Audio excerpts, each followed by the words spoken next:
Hello! Welcome to my conversation and interview with Mark Weiner. I'm very excited about this. I even decided to just Wienerize myself for the occasion. Zip is working on the technical jargon to get this thing working on my big screen TV. I'm very excited. Zip, how's it going in there? While he does that, I'm just going to continue talking. You see... It's almost done! Zip? Zip, are you okay? Looks okay to me! Well, that's okay. I got my laptop. Oh well, welcome to A Conversation With... Woo! What's up? What's up? In Wienerville. What's up? What's up? In Wienerville.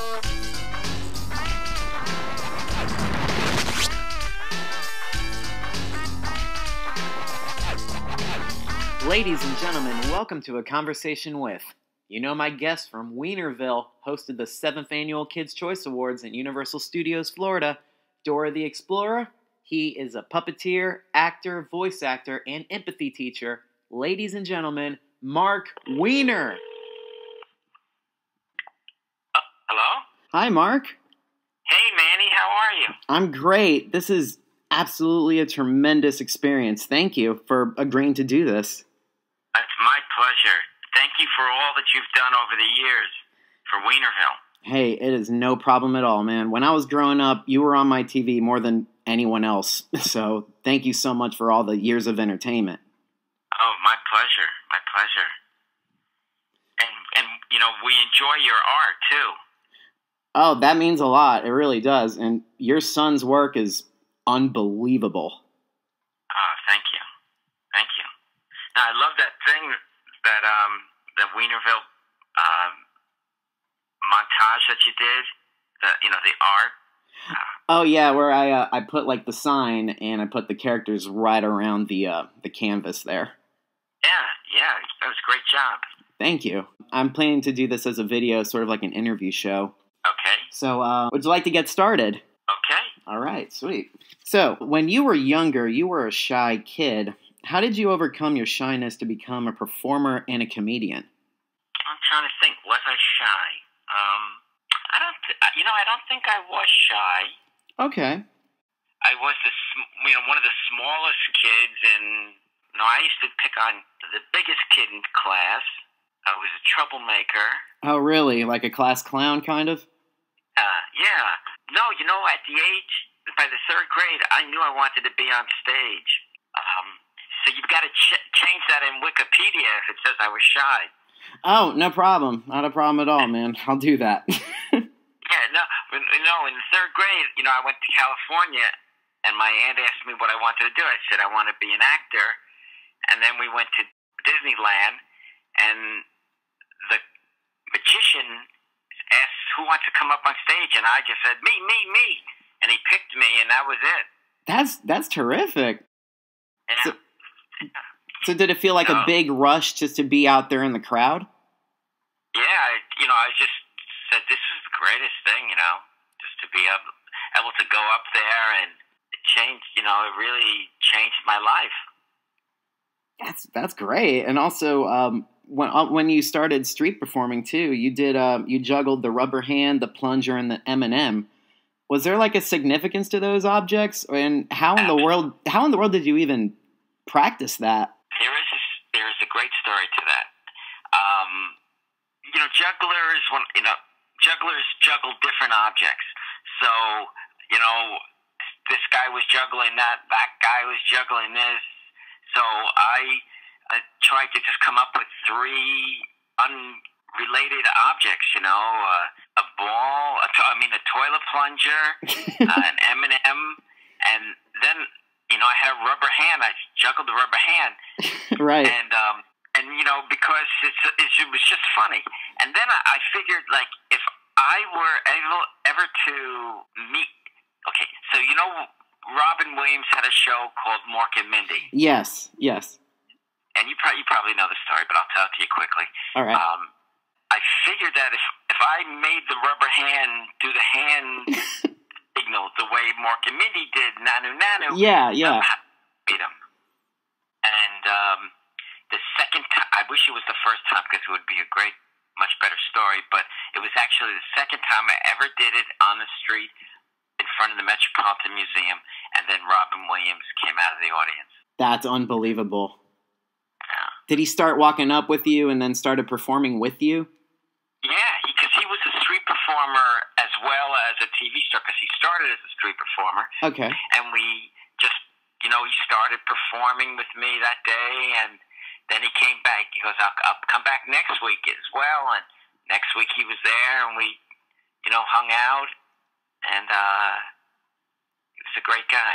That's terrific, man. He's always been a real good inspiration to a lot of comedians too. Because anybody who can improv, he does it in seconds flat. With like writers coming up with ideas, he does it in like a few seconds. It's crazy. Yeah. Also, when you were working in the Clearwater Sloop as a cook, would cooking be another passion of yours? Like, do you have any signature dishes, or did you like doing that? Yeah, my eggplant parmesan. Right. But now I've been a vegan for like 2 to almost 3 years now. Oh, really?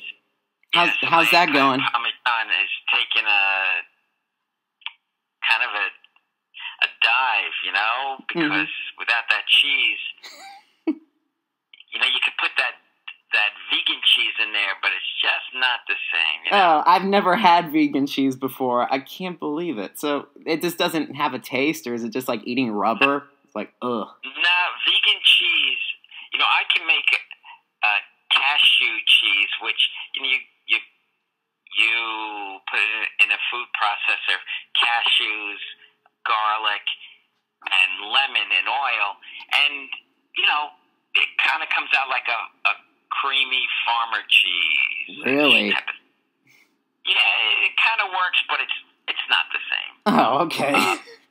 But the great thing now is my roasted beets and a lot of roasted vegetables, and being a vegan, it's a lifestyle. I'm sure it is. I've met a few vegans in my lifetime too, and especially my fiance now. She congratulations. Oh, thank you very much. We'll be getting married this November, actually. Oh, great. What's her name? Her name is Heather Jones. She's the best. I love her. Yeah, and how did you meet her? It's actually a funny story. Are you familiar with Twitter and Instagram? Sure. Well, Instagram's like Twitter, but except with photos. So I made this cheesy pickup line video. Not expecting anybody to see it. Like, hey, you're the dipping sauce to my chicken fingers in a honey mustard sort of way. So she saw that, and then she started following me, and then we started talking back and forth. And then we added each other on Facebook, but there was no romantic involvement at all. We were just friends, and then she had a traumatic experience happen in her life, and I was just talking her through it just to help her out. And wouldn't you know it, just our love just kind of grew through that. So I flew her down to Atlanta, where I was living at the time, and we met face to face, and it's magic. And we started visiting each other back and forth through 2015, and then about 10 months ago, I moved here to Pittsburgh, and we live together. It's terrific. Oh, great! Thank you. I appreciate it. What do you do for a living? Well, it's nothing very interesting at all. I work retail. I work for Home Depot. Uh-huh. And I'm trying to bring my artwork to the world, pretty much. I do commissions for people, and my manager saw that I do artwork as well. So I'm actually, after I talk with you, I'm going to be doing a painting for him. Home Depot people wear the aprons while they work. So right. He actually does a foundation for the 9/11 for the firefighters. Oh. So he wanted me to paint something for his foundation. So I'll be working on that and presenting it to him, and then he'll be presenting it to his foundation in 2 weeks. So that's a huge, huge honor. Yeah, that would be great. Thanks. Good luck. Thank you so much. And what does Heather do? She works for Westinghouse. She is a administrative assistant, and she works in the nuclear division. Wow. I appreciate you asking about that. Thank you. Oh, pleasure. I'm writing a Wikipedia page on you, information. Oh, thank you very much. I do have a couple other questions too. You introduced Rocco Wieneretto to Saturday Night Live, and then you guys were featured on Jim Henson's Muppet Hour. So, was it an inspiration working on Jim Henson's show since he's also a puppeteer? Okay, another interesting story. Here you go. All right. Okay, so this is one that I don't think you've heard. Okay, so I got married in 83, I think, or 84. Mm-hmm. And we had a child who was very ill and had this thing called Fanconi's anemia. It's a fatal disease, genetic disease. And my son, Avi, passed away before the age of 5. But during that time, I couldn't be fun. I couldn't be in comedy. So it was just, our lives were just, my life was just too consumed with trying to save his life. And so I got out of the business. So I got, the first year, I just couldn't be funny, so I got out of the business. I went to work for my brothers in the plumbing supply business. Mm-hmm. And then for about 6 months, I worked for them. And then I got a call from Jim Henson's people saying that he's doing the Jim Henson Hour, and they wanted me to come up and do a show and possibly a couple of more shows with them. Wow. So I go into my brother's office, and my brothers run the business. It was a family business. And I told them what was happening, and they said, absolutely go, and don't come back. What? Really? Yeah. They didn't want me in the business. Okay. Because, I'm still a comedian. They put me in the complaint department. Somebody calls up and starts yelling at me, where is my P-trap and my sink? And I said, it's going to be here in another week, and they said, you can take that and shove it up your, Oh, wow. Really? Yeah. No, it's the complaint department. You work in retail. Oh, yeah. I totally get that. Okay. So then I get another phone call right after that one. Where's my bathtub that we ordered 3 weeks ago? And I said, it's on back order. And he goes, you could take that and shove it up. And I said, I can't. I already have the P-trap and the sink up there for the last call. So, right. My brothers were happy to see me go. So I went up to work on the Henson thing, Mm-hmm. and the piece, I don't think it was one of the better pieces that I've done. It was strange working with the Henson people because they did a different style of puppetry, and they were just in a different, I was in a different headspace because of, what I was going through. And, I don't know if you've seen the piece. It was, it was okay, but it was kind of strange. I know. I saw it once on YouTube years ago. Rocco, unfortunately, didn't have any hair at that point, and it looked like it was just like a fighting transmission, sort of like an outer space type of thing, and it would just be like going to static, like right in the end. So, I'm gonna see if I could probably find that, but I saw it a long time ago. Listen to me, you little fool. I've had about enough of this. And you are going to listen to me and do everything that I command you to. You hear me? And you will give me the respect that I deserve. Hey, let go of him, you fascist! Are you crazy? Don't you realize how very dangerous it is to wake up someone under hypnosis? I was levitating. Hey. I could have been killed. Look, Squirt, I was only trying to Squirt? defend you. Are you calling me a squirt?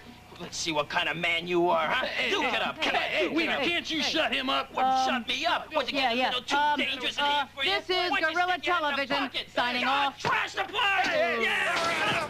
Get Wiener! Yeah, it wasn't. Didn't enjoy that. You know, the stuff that I liked was on the show Bizarre. Yes, that's right.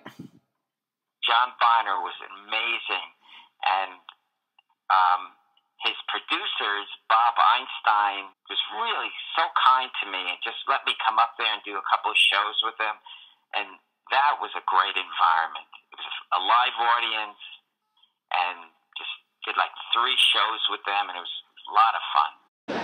Isn't this just great here? We can all act goofy.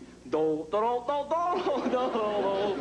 Wouldn't it be great? One day a year, it was called Goofy Day. Cop pulls you over for speed and you go, do, do, do, do, do, do, do.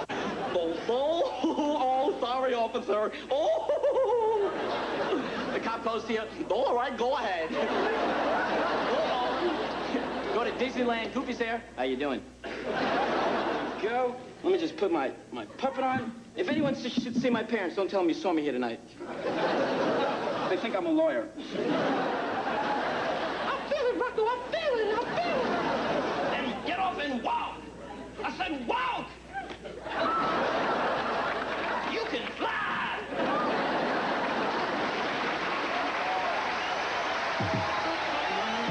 Before Wienerville became a TV show, the character's Dottie was a waitress and general. Yeah. Did you ever see that? I never saw it. I would love to see it, but I haven't seen it. So after the Jim Henson Hour, you know, I'm back in show business, and I'm starting to crank out.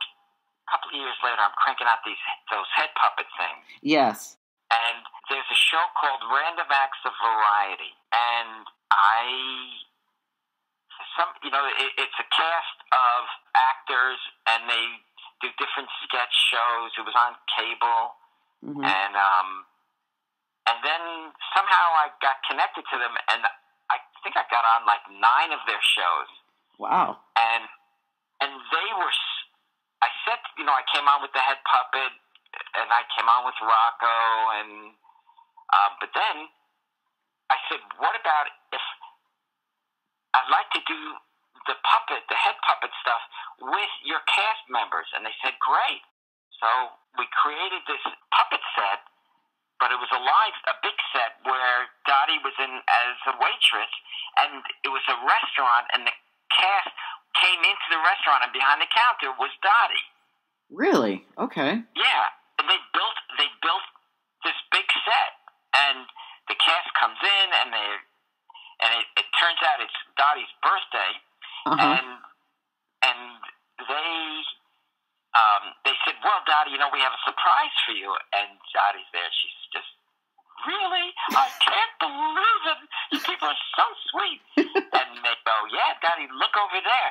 And we pre-taped, out of the kitchen door comes a fire chief, but it's really me as another head puppet as a fire chief, and I'm a male stripper. Really? Yeah, and but it's another puppet. You know, it's another head puppet. Right. This was where we first came up with playing against, you know, me doing a pre-record. Yes. So the puppet is dancing, and you know, it's wiggling its, you know, its stuff, and then Yeah. we rip off the clothes, and I'm in just these, you know, little puppet underwear. And it was called the Fire Chief, and Dottie, we keep cutting back to Dottie, and she's just beside herself. Woo! and the cast, they're all just like patting me down, and you know, because it was a really fun show, and we did a few more, and then that producer said, you know, you should have a place, you should have your own show, and that's when I started calling it Wienerville.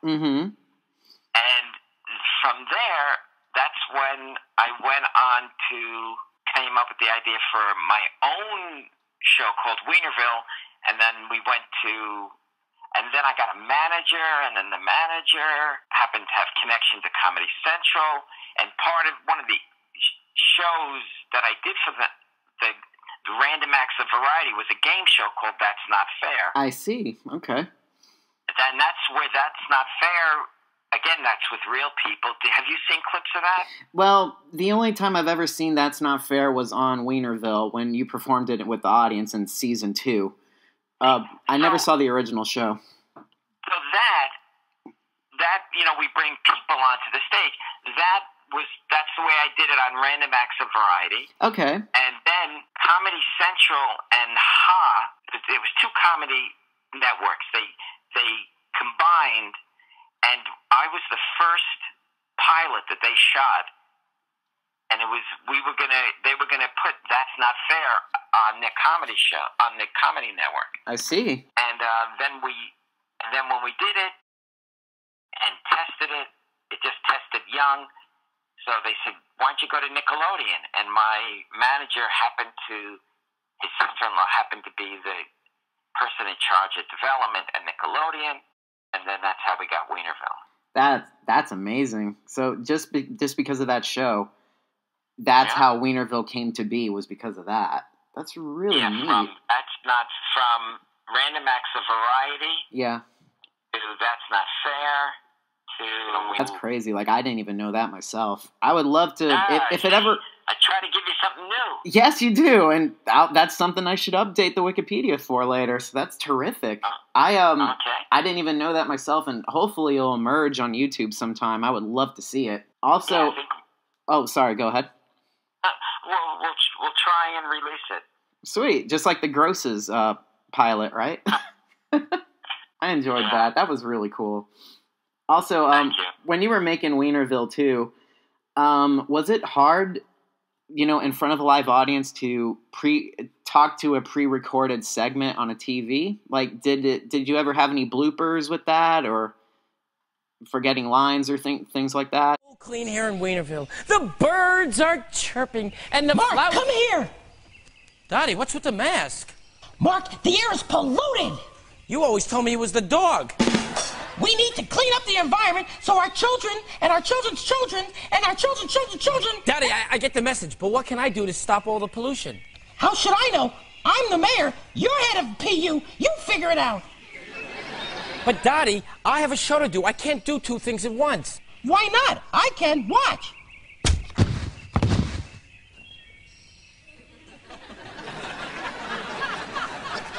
Now, just don't stand there. Get to work. Why don't you watch this cartoon while I try and figure this out? Maybe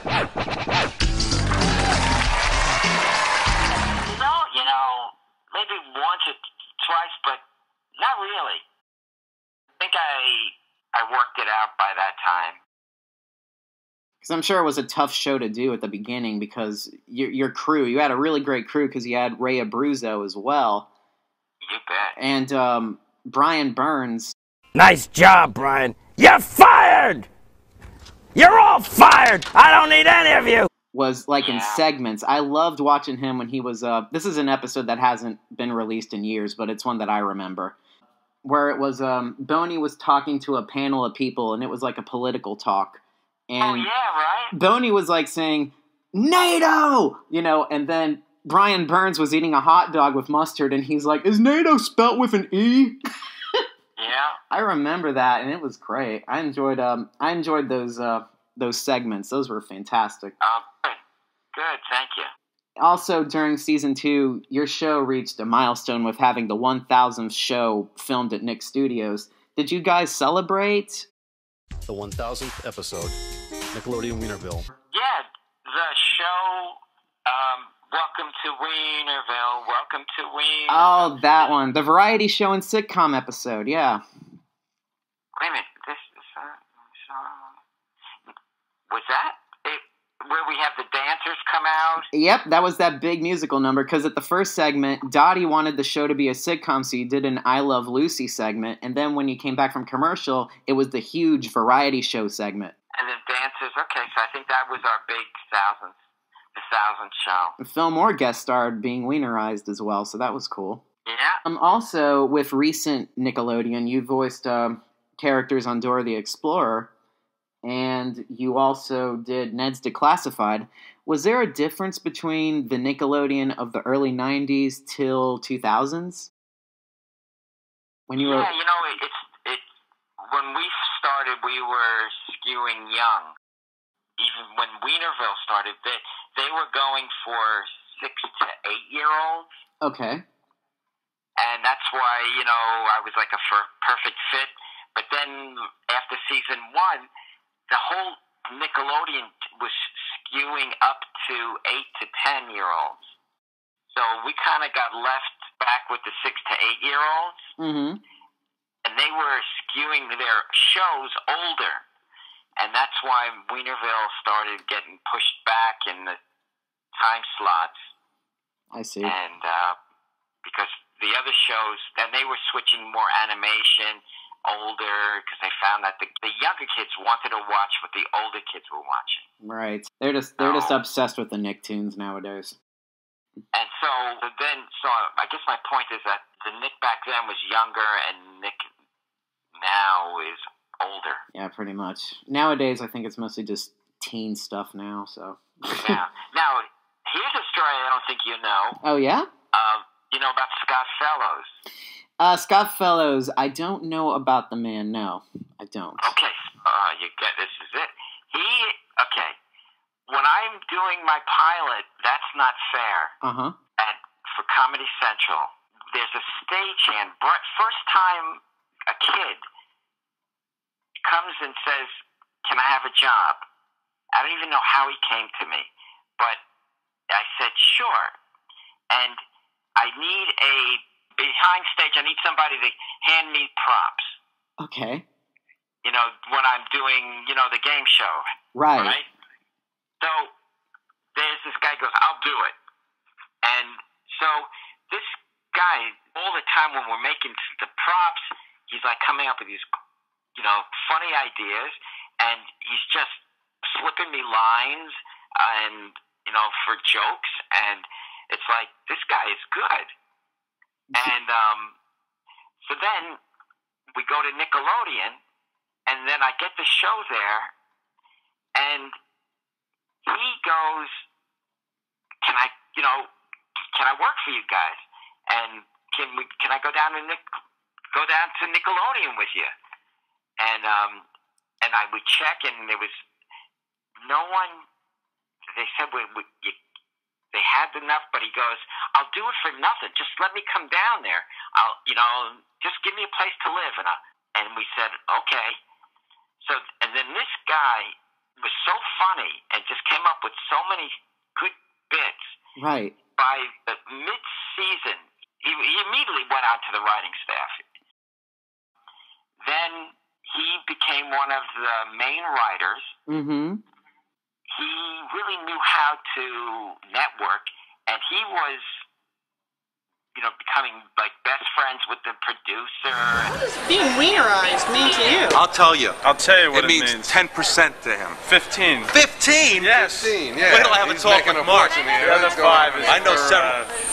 The other 5 is human kindness. Thank you. Thank you, ladies and gentlemen. Elvis has left the building. He went on to write for Nick. He became a staff writer at Nickelodeon, and he created Ned's Declassified. He worked his way up, and he's still, I guess, and he's doing the boy band stuff on Nick now. Yeah, he's still on Nick. He wrote for their award shows. He became one of their main writers. Wow. Great guy. Ned's Declassified, it was his way of just, giving me a little honor, that episode. Oh, yeah, and to be honest, I have to thank Ned's Declassified as well, because watching that episode, I've always been a Wienerville fan since I was like 7 years old. Seeing that you were back on the network, it was really great just to see that, and it just ignited me just to find out as much as information as I can. And that, I think it was 2006 when that episode aired. You know better than anyone. Okay, I'd say it was 2006 when the episode aired. So that's what got me to update the Wienerville Wikipedia and just adding as much information as I possibly could. I used to tape the show a lot and watch it over and over, and that's how I came about the episode guide when I saw on the Wienerville.com page that it was 62 episodes. So I just I try to just use my memory to see what the episodes were about, because I used to watch it constantly. Yeah. Unfortunately, I can't remember a few others, but hopefully they'll surface in the future, so I'll be looking forward to that. Or release it on DVD, Nickelodeon. Yeah, they won't, but did you ever see Brotherly Love Show? Yeah, with the, where are the brothers? What's their names? Oh my God, I'm blanking on the name now. Yeah. Joey Lawrence, the Joey Lawrence Show. Yeah, you guest starred. Yeah, you guest starred in the beginning, and you showed Boney in the beginning, trying to get your puppet van fixed. Yeah. Right. Hello! Would you just go open the door? Excuse me, are you guys open? Yeah. Wait a minute. I know you. You're, a wiener. Wait a minute. Claire, just because the guy talks himself doesn't make him a wiener. I mean... No, Joe. This is Mark Wiener. That's right. He does his great puppet show. Thank you very much. As a matter of fact, can I introduce you to one of your biggest fans? Sure, I love meeting the kids. I'm sure you do. Lloyd! Lloyd, somebody wants you to meet. Mark Wiener! Oh, Mr. Wiener! I'm your biggest fan. Yes, you are. So how can we help you, Mark? I want you guys to customize my puppet truck. Wait, let him go. Wow! Mark Wiener!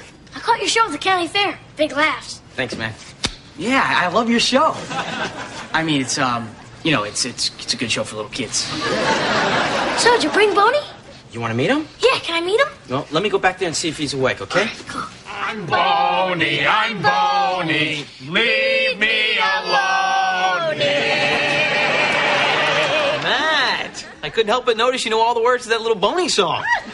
Yeah, that show was created by Jim Valley. He's a comedian that I started with, so he brought me on that show. But those guys were great. They were so nice to me there. With your stand-up acts, do you still do shows nowadays? Yeah.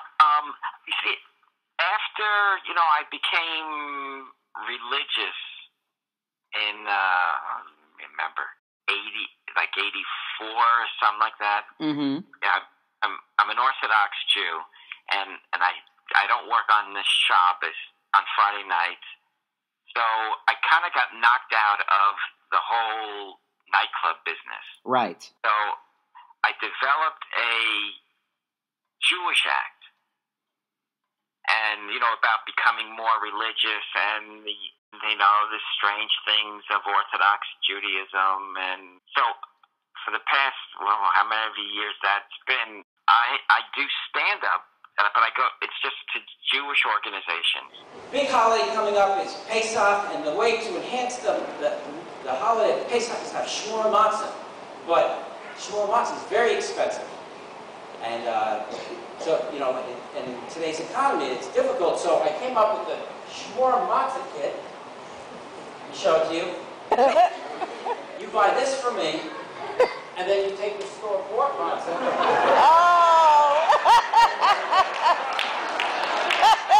And everybody goes, oh, you got shmur matzah.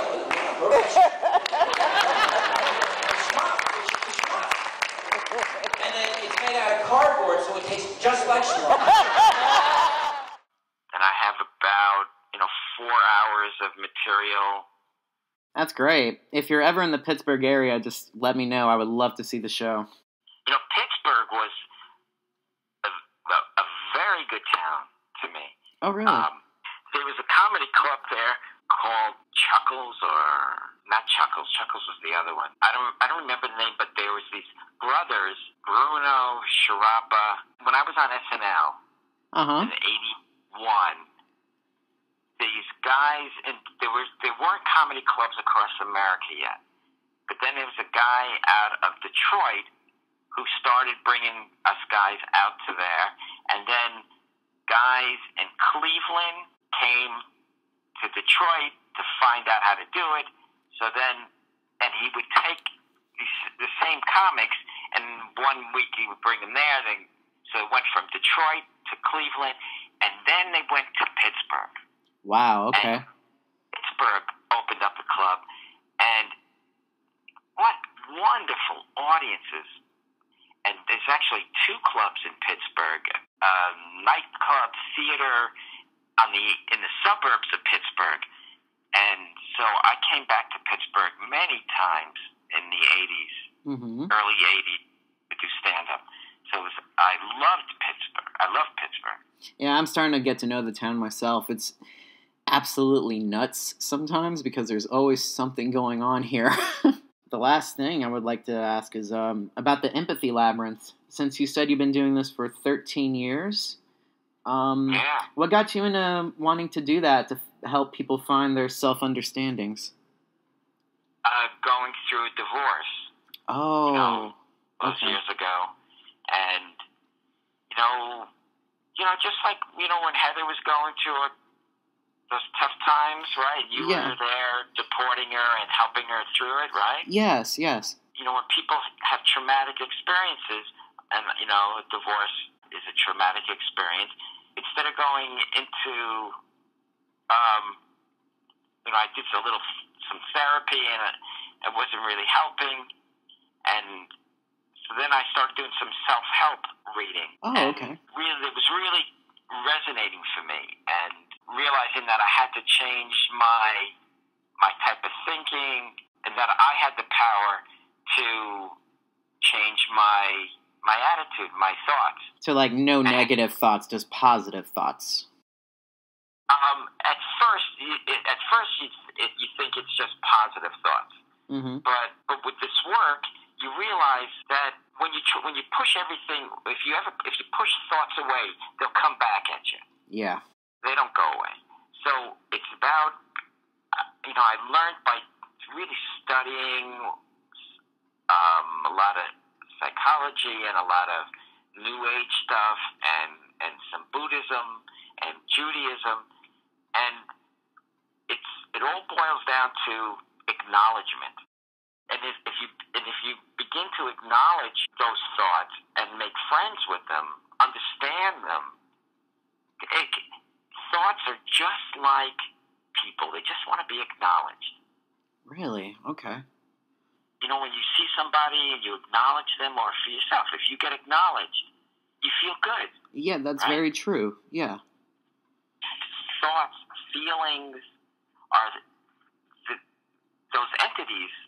They are the same way. You acknowledge them, give them empathy, and they loosen their grip on you. And it creates a space for you to connect to, your truer self, your joy, hope, possibilities, So that, in a nutshell, is, so this is a process, this nonviolent communications, which is what the work is based on, becomes a lifestyle. And it becomes, you reprogram your brain to use these communication skills, these coping skills, processing skills. I really didn't even think about that myself. I always got to just make sure, always to have your thoughts, try to understand them, and just try to process them. Acknowledge. Yeah. And so if you're ever interested in learning more about it, there's, it's called nonviolent communications, and these type of thoughts. If you ever get in a situation where you need some counseling, just call me, and I'd be happy to guide you. That really means a lot. Thank you so much. It'll be my pleasure. Yes, sir. I will definitely do that. This whole interview and you allowing me to talk with you, this is amazing, and it's an honor and a privilege to be talking to you. So thank you. Manny, and the same here. All these years you've really been an amazing supporter, and it's very kind of you to put all that time and effort into keeping Wienerville out there. So I really appreciate that. Oh, anytime. It's the best. Thank you. No problem. And to close this up, I'm going to be promoting the Empathy Labyrinth.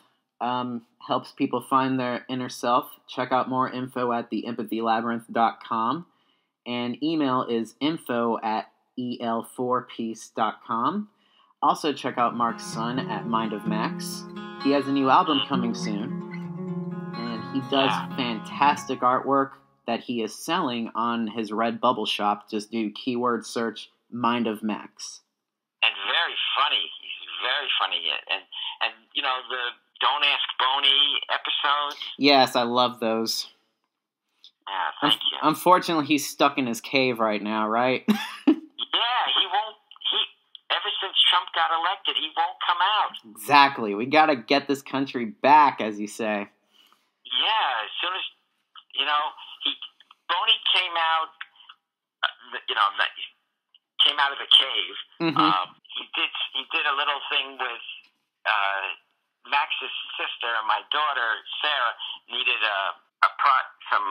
make a little short film for school. So Boney came out of the cave there and performed there. But as soon as that was over, he went back. Oh, I see. He's just scared, and you know. I know, he's probably scared. What's gonna happen after? Yeah, I mean, he's probably more scared than the Trumposaurus, right? Yeah, the Trumposaurus was nothing compared. Oh, yeah. The Trump. I'm definitely thinking positive thoughts to get him out of office. Definitely. Yeah. Well, any other questions? I think I'm good, man, and I really appreciate you opening yourself up to me and talking to me about empathy, really just for talking with me. Is there anything you'd like to ask me? No, I found out some stuff about you, and congratulations on your upcoming wedding. I hope you have a year. I hope you have a life full of love and happiness and good communication skills, because that's the key. Thank you so much, and it really appreciates me having a friend in you, so my life is really complete because of that, so thank you very much. Pleasure. Thanks again for talking to me, and have a great day. You too, man. Happy holidays. Happy holidays. Bye-bye. Thank you. Truly expiring words. Mark was truly nice just to take time out of his busy schedule just to talk. I hope you enjoyed watching this, and I also want to promote my friend Amy. She does really great keychains and artwork as well. She actually made me this Boney keychain. It is gorgeous. I just want to thank all you guys for watching, and there's really nothing else to say except, hit it, Frank!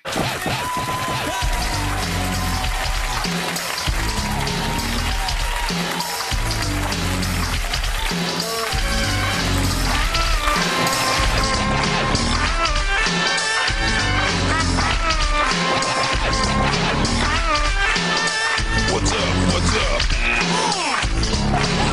In Wienerville.